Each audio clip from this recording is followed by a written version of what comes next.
হবিগঞ্জে সার্জিস আলম, নাসিরউদ্দিন পাটোয়ারি সহ এনসিপির 10 নেতাকর্মীর নাম উল্লেখ সহ অজ্ঞাত 50 জনের নামে মামলা করেছে জেলা ছাত্রদল। এই বিষয়ে আরও খবর জানার চেষ্টা করব। সহকর্মী আব্দুর রৌফ আমাদের সঙ্গে যুক্ত আছেন। রৌফ, এই মামলা সম্পর্কে একটু জানাবেন, যেটি জেলা ছাত্রদল করলো, কিন্তু তার আগে এনসিপি থেকেও হবিগঞ্জে আসলে মামলা করা হয়েছে। সেই মামলার অগ্রগতি সম্পর্কেও আমরা একটু জানতে চাই।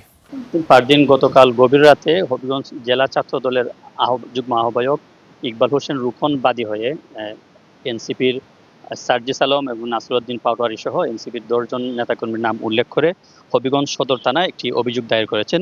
আমরা জেলা সদর থানার ওসির সাথে কথা বলে জানতে পেরেছি, তিনি বলছেন যে গতকাল গভীর রাতে তিনি একটি অভিযোগ করতে পেরেছেন এবং সেটি যাচাই বাছাই করে পরবর্তী ব্যবস্থা গ্রহণ করা হবে। এছাড়াও গতকালকে আগে এনসিপির পক্ষ থেকে একটি অভিযোগ প্রথমে অভিযোগ দায়ের করা হয়। পরবর্তীতে নাহিদ ইসলাম সহ এনসিপির যে কেন্দ্রীয় নেতৃবৃন্দ আছেন 5 সদস্যের একটি টিম হবিগঞ্জের বাহুবল কামাইছড়া পুলিশ ক্যাম্পে একটি অভিযোগ দায়ের করে এবং তারা অভিযোগের সাথে আহ্বান করেন যেন সেটি রাতের মধ্যে মামলা হিসাবে গ্রহণ করা হয়।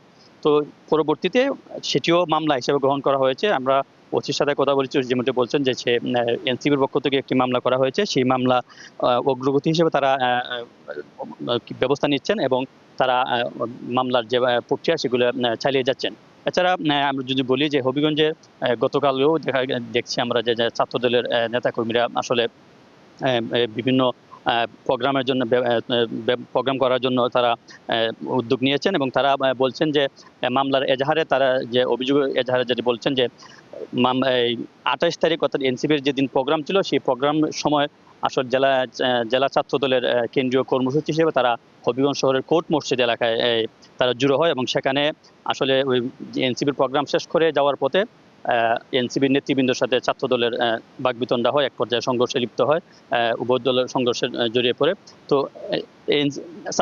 ছাত্র দলের পক্ষ থেকে জানানো হয়েছে যে তারা অভিযোগ দিয়েছেন এবং পরবর্তী কার্যক্রম তারা পর্যবেক্ষণ করছেন।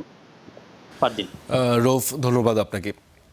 দর্শক, আব্দুর রৌফ হবিগঞ্জ থেকে যারা ছিলেন, গতকাল জেলা ছাত্র দলের পক্ষ থেকে এনসিপির বিরুদ্ধে একটি মামলা করা হয়েছে, যেটি আসলে এনসিপির একটি প্রোগ্রাম যেটি ছিল হবিগঞ্জে, তার পরিপ্রেক্ষিতে ছাত্রদলও সেখানে পাল্টা কর্মসূচি দেয় এবং তার পরিপ্রেক্ষিতে 144 ধারা জারি হয়, যেটির প্রেক্ষিতে আসলে পরবর্তীতে এনসিপি হবিগঞ্জে প্রোগ্রাম পরে করতে না পেরে একটি মামলা তারা দায়ের করে